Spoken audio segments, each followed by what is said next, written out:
여러분 마구마구 물어보세요. 다 물어봐야 돼, 다. 안녕하세요, 여러분. 경희대 김미미입니다. 오늘은 드디어 2019년 경희대 인문계 수시 논술을 풀어보도록 하겠습니다. 오래 기다리셨죠? 우선 오늘은 논제 1번을 중심으로 얘기를 할 거고, 그리고 조만간 논제 2번까지 같이 분석해보는 시간을 가질 겁니다. 혹시 내가 사회계열이다 하시는 분들과 인문계는 처음이다, 논술은 처음이다 하시는 분들은 이 논술 지문을 한번 읽고 와주시는 게 좋아요. 사회계열이라고 해서 인문계열 논술이 전혀 도움이 안 되는 건 아니고, 지문의 근거를 찾는 거, 요지를 찾는 건 어차피 똑같기 때문에 제가 뭐 사회계열이신 분들의 경우는 뭐 문제를 풀라고 하는 건 아닌데, 한번 지문 읽어보고 내가 생각하기에 이게 답인 것 같다 정도만 파악을 하시고 이 지문 분석을 들어주시는 게 더욱 좋으실 거예요. 가볼까요? 시작! 제가 이번 수업을 시작하기에 앞서서 진짜 1시간 전에 메일로 질문 주셨던 게 있어요. 근데 이 질문을 제가 진짜 많이 받아가지고 일일이 답변 드리는 것보다 좀 이렇게 공개적으로 말씀드리는 게 좋을 것 같아서 이제 말씀을 드려보고자 합니다.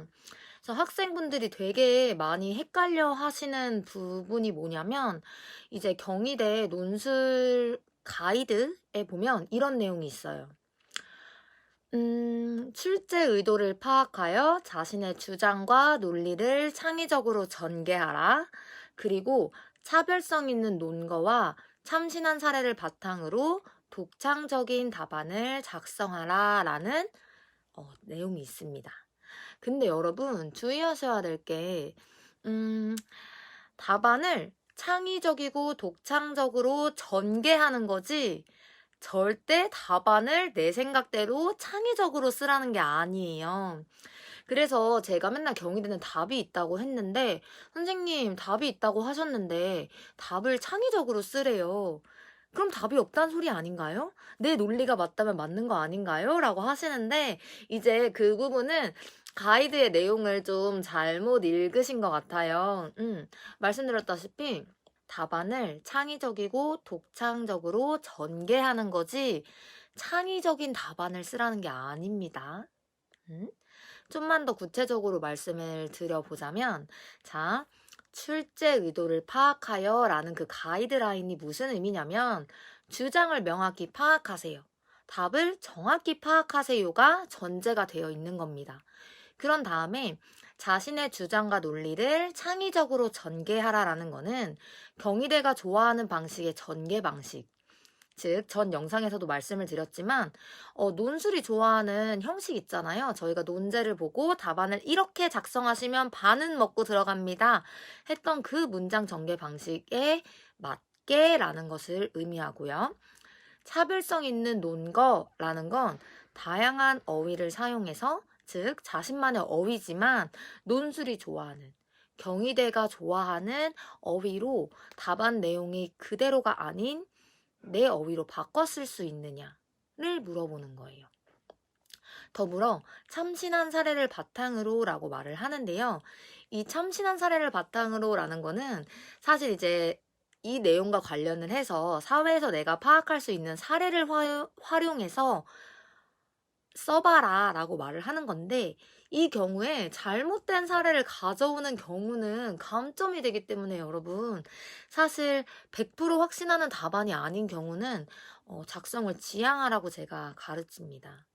그래서 그리고 경희대 모범 답안을 보시면 아시겠지만 새로운 사례를 가져온 답변은 거의 없어요. 지문 내에서 주장을 명확히 찾아내고 이거를 내 언어로 바꿀 수 있는가, 그거를 중점적으로 본다고 생각을 하시면 돼요. 그렇기 때문에 이렇게 헷갈리시는 분들은 이번 제 영상 참고하셔서 걱정하지 마시고 답을 찾는 연습을 하시면 될 것 같아요. 자, 오늘은 2019학년도 수시 모집 논술고사 인문 체능계를 풀어볼 거예요.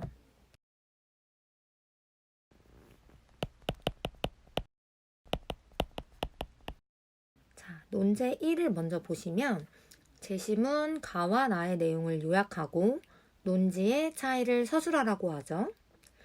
600자에서 700자를 채우기 위해서는 제가 전 시간에 말씀드렸다시피 한 문장에 60자, 70자를 기준으로 했을 때 제시문 가와 나를 각각 최소 3문장 이상 요약해준다는 것을 의미해요. 그래서 첫 번째로 해야 할 거는 제시문 가를 3문장으로 요약해주고 제시문 나를 3문장으로 똑같이 요약해주는 게 두 번째입니다. 그런 다음에 세 번째는 논지의 차이를 좀 더 구체적으로 설명을 해줄 건데요. 논술의 가장 기본 원리를 보자면 우선 대상 A가 나옵니다. 그리고 항상 함께 나오는 대상 B가 있어요. 이 둘 사이의 차이점이 분명히 나오게 될 거고 이 세 개가 무조건 답안에 작성되어야 하는 키워드입니다. 이 키워드를 나만의 그리고 논술이 좋아하는 어휘를 사용해서 답안에 작성을 해주면 보다 높은 점수를 받을 수 있습니다.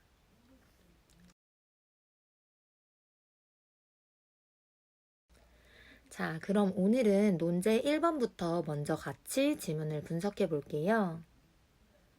제시문 가에 보면 하나의 사례로 이야기가 나와요, 여러분. 그이는 늘 흰 가운을 입고 있었다. 그리고 여자이다. 이렇게 말하면서 한 여성에 대한 설명을 하고 있는데요. 매일 9시에 일터로 나와서 다시 9시가 되면 집으로 돌아가고 남하고 싱거운 소리를 나누는 일도 거의 없고 웃지도 않는데요. 자, 여기까지 보고 그래? 그렇구나 하고 넘어가 주시면 됩니다. 자, 그 다음부터 좀 주목을 해줘야 되는데 그런 얼굴로 그이는 늘 일을 하고 있다고 합니다. 그이가 만드는 작품은 불티나게 팔리고 있기 때문에 쉴 틈도 많지 않대요. 자, 계속 설명했던 그이가 늘 무엇을 한대요? 일을 한대요. 아, 뭔가 여기서 키워드를 발견할 수 있겠구나 하고 다음으로 넘어가 줄게요. 묵묵히 일만 하고 있는 그 일을 우리는 김밥 아줌마라고 부른대요. 자, 여기서 주목해야 될 점은 이 만이라는 조사입니다. 여러분, 뭐뭐만, 뭐뭐뿐의 경우 키워드의 확률이 매우 높아요. 영어에서 only를 사용하는 것처럼 말이죠. 그래서 뭔가 일에 대해서 말을 하고 있구나. 그게 일을 하는 주체는 김밥 아줌마이고 이거를 제가 전에 설명드렸던 대상 A로 잡아두어야겠다 라고 하시고 넘어가시면 됩니다. 바로 밑줄을 보시면 역시 하지만 이라는 접속사가 나오죠. 여러분 이런 그러나 놀랍게도 같은 역접의 접속사는 다음 문장에 무조건 핵심 주제를 담고 있을 수밖에 없어요. 그이의 김밥은 보통의 김밥과는 아주 다르대요. 자, 다르다고 말해주고 있어요. 이 다른 점이 바로 차이점, 즉 키워드가 될 것이고 주장이 되겠구나. 그럼 이 차이점은 뭘까? 라고 보니까 언제 먹어도 그이만, 역시 그 사람만이 낼 수 있는 담백하고 구수한 맛이 있다고 합니다, 여러분. 보통의 김밥과는 다르대요. 그이의 김밥은 절대 맛을 속이지 않는다고 말하죠. 자, 그럼 내가 여기까지 읽으면서 어떤 키워드에 주목을 해야 되냐면 김밥 아줌마라는 대상과 김밥을 만든 어떤 행위, 일에 주목을 해야 되고 그것을 통해 타인과 차별화되는 맛이라는 것을 얻는다 라는 거를 이해를 하시고 이 키워드를 보편적인 단어인 뭐로 어떤 어휘로 바꿔 쓸 수 있을까를 이제부터 고민을 하시면 돼요. 자, 김밥 아줌마는 이런 작품, 김밥을 만들 누군가 쳐다보면 마음이 흔들려서 실패작이 나온다는 이유로 화를 낸대요. 왜 그럴까 보니까 파는 일에는 전혀 관심이 없고 오직 김밥을 만드는 그 행위에만 몰두해 있는 사람처럼 보인다고 합니다. 여러분, 자, 뭐에 관심이 없대요? 파는 일. 즉, 김밥을 팔면 어떤 이득이 있죠? 바로 돈을 벌 수 있어요.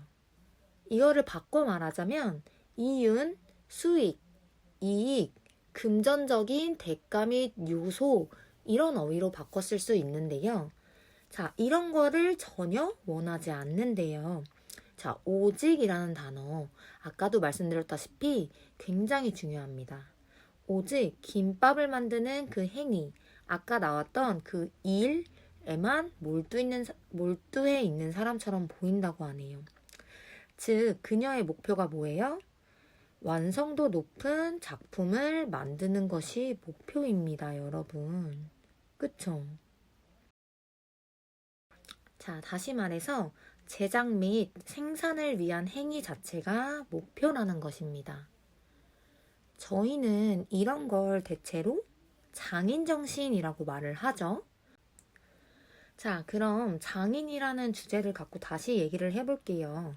진정한 장인이란 무엇일까 보니까 목적이 돈이 아니다, 경제력이 아니다, 부의 창출이 아니야. 그들의 목표는 완성도 높은, 즉 맛이라고 나왔던 아까 그 부분이 완성도 높은 작품으로 쓸 수 있을 거고, 그것을 만들면서 얻는 내적 성취감을 추구한다 라고 확장시켜서 답안을 쓸 수 있습니다. 자, 이런 내적 성취감 추구라는 거는 마음이 흔들려서 실패작이 나오는 게 싫어. 그래서 자신의 업무에 중점을 둔다. 이런 거를 통해서 알 수 있고 확장시킬 수 있습니다. 그리고 여러분, 이 부분이 제가 아까 인트로에서 설명드렸던 논제를 독창적으로 전개하여라 라는 거에 해당되는 내용인데요. 내가 장인이라는 거를 찾은 상태에서 이게 이 사례만 보면 사실 내적인 성취감을 얻는다? 이런 내용을 찾긴 조금 어려워요. 근데 내가 이제 뭐 집중하여서 작품을 만드는 모습, 그리고 이윤을 추구하지 않는 모습, 이런 것들을 보면서 아, 이 장인이라는 거는 진정으로 자기가 자신의 작품에 진심을 다해 몰두하고 그것을 통해서 내적 성취감을 얻는 것을 추구하는구나 라는 것을 이제 찾아내는 거. 그렇게 글을 확장 전개하는 게 바로 그 경희대가 원하는 독창적인 그리고 창의적인 전개 방식입니다. 그래서 그럼 선생님 그런 걸 대체 어떻게 찾죠 하시는데 글을 많이 읽고 쓰다 보면 항상 비슷한 주제가 나온다고 했었죠. 그 주제를 다룰 때, 아, 이 얘기다 하면 항상 이런 얘기가 나오는구나. 그리고 대부분 관련 지어서 나오는구나 하는 내용들이 몇 개 있어요. 그런 내용들을 찾으면서 공부하는 게 사실 독학법입니다. 그리고 제가 늘 말씀드리지만 이런 게 찾는 게 어려울 때 이런 시간을 단축시키는 게 사실 수업을 들으시면서 여러분이 하셔야 되는 거예요. 그래서 자기가 지금 과외를 하거나 학원을 다니고 있는데 이런 걸 못 찾아준다 하시면 물어보세요, 여러분. 이런 거는 질문을 하셔서 얻어 가셔야 돼요. 자, 제시문 나로 넘어가 볼게요. 현대사회에서 예술을 비롯한 문화상품은 자, 여러분 보세요. 예술, 문화상품 나오자마자 아, 내가 제시문 가에서 장인을 찾은 게 틀리진 않았구나 확인을 하시면 됩니다. 그리고 현대사회라는 내용은 답안에 언급을 해주는 게 좋아요. 어쨌든 현대사회에서는 예술과 같은 문화상품들이 자신의 차별성을 위해서 새로운 것을 만드는 것처럼 보이지만 역시 이런 단어를 사용함으로써 앞의 내용이 별로 중요하지 않고 나 이제부터 뒤쪽에 중요한 내용을 얘기할 거야 라는 거를 파악하면서 읽으시면 보다 이제 중요한 게 뭔지를 잘 알 수 있겠죠? 자, 그 새로움은 유사 새로움이래요. 내가 처음 보는 어휘인데 잘 모르겠어도 괜찮아요, 여러분. 자, 문화산업은 하면서 어쩌고저쩌고 설명하지만 자, 보니까 문화산업이 지배하는 국가는 되게 자유적으로 보인대요. 하지만이라고 역시 나오죠. 하지만이라는 건 내가 이제 주장을 말할 거야 라는 거랑 똑같습니다, 여러분. 검열의 기제는 여전히 작동한다. 검열이라는 단어에 주목을 해보면 아, 무언가에 의해 뭔가 제약이 되는구나 라고 생각을 해보시면 돼요. 과연 무엇에 의해서 제약을 받을까? 라고 찾는 것이 이번 재심은 나의 키워드가 되겠죠. 근데 보니까 이런 내용이 나와요. 이윤을 창출할 수 없는 예술은 문화산업에 의해 통제된다. 아, 아까 말했던 검열의 기제가 작동한다는 말이 이것을 의미하는구나. 뭐에 의해서 통제된대요? 이윤. 이윤을 기준으로 예술이 통제된다고 합니다, 여러분. 우리 이거 이윤 아까 보지 않았어요? 재시문가에서? 그 점에 주목을 해서 더 읽어보니까 문화산업은 유흥 이상의 것이 되고자 하지 않는데요. 즉, 유흥만을 추구한다. 이렇게 생각할 수도 있겠죠? 단순히 유흥만을 추구하고 진지함이나 진실성에는 무관심하다고 합니다. 아, 진지함이나 진실성. 다시 말해서 예술 그 자체에 대한 가치, 의미는 철저히 배제하고 있구나라고 나만의 창의적인 어휘를 사용해서 이 중심 문장 바꿔주면 되겠죠. 그쵸? 자, 유흥이라는 재미와 오락만을 추구한다. 뭐를 위해서? 아까 나왔던 이윤만을 위해서요, 여러분. 이해가 좀 되세요? 자, 다시 정리를 해볼게요. 아까 대상 A와 대상 B가 나오고 그들 사이의 차이점에 주목한다고 말씀을 드렸죠. 보니까 대상 A는 여러분 뭐예요? 김밥 아줌마입니다. 그쵸? 그럼 대상 B는 뭘까요? 좀 헷갈릴 수 있는데 꼭 같은 사람이 아니어도 돼요. 비교 대상은 재시문 나에서는 현대사회의 문화산업 정도로 볼 수 있겠죠? 자, 그들 사이의 차이점이 뭐냐 보니까 자신의 작업, 뭐 김밥 많은 행위라든지 비에 나온 예술 같은 것들을 대하는 관점의 차이가 발생한다라고 써주시면 됩니다. 자, 차이점을 쓰실 때 여러분 관점, 시각의 차이 이런 식의 단어를 써주시면 좋아요. 자, 대상 A를 보니까 뭐예요? 작품 그 자체, 작품을 완성하는 그 과정을 장인정신을 갖고 진정한 예술의 가치를 추구하고 있습니다. 반면에 대상 B는 뭐죠? 이윤 추구, 수익 향상, 오직 돈이 중요해 라고 말하면서 예술의 진정한 의미는 간과하고 있습니다. 그쵸? 예술의 진정한 의미는 무시, 즉 간과하고 있는 상황입니다.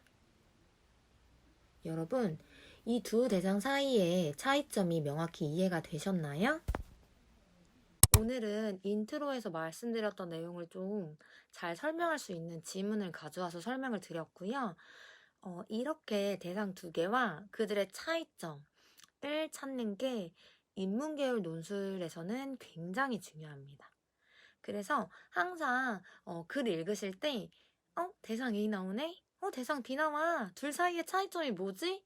이거 세 개가 무조건 키워드가 되겠구나. 그럼 내가 이거를 어떤 어휘로 바꿔 쓰는 게 좋을까?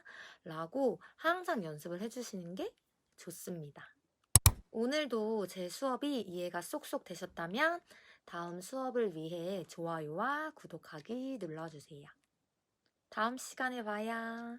안녕. 여러분, 과외 문의가 진짜 많이 오는데 제가 지금 고3은 과외하는 학생 수가 꽉 차서 더 이상 과외는 받지 않고 있고요. 온라인 첨삭으로만 진행을 하고 있어요. 그러니까 온라인 첨삭이 필요하신 분들은 언제든 연락 주시면 될 것 같습니다.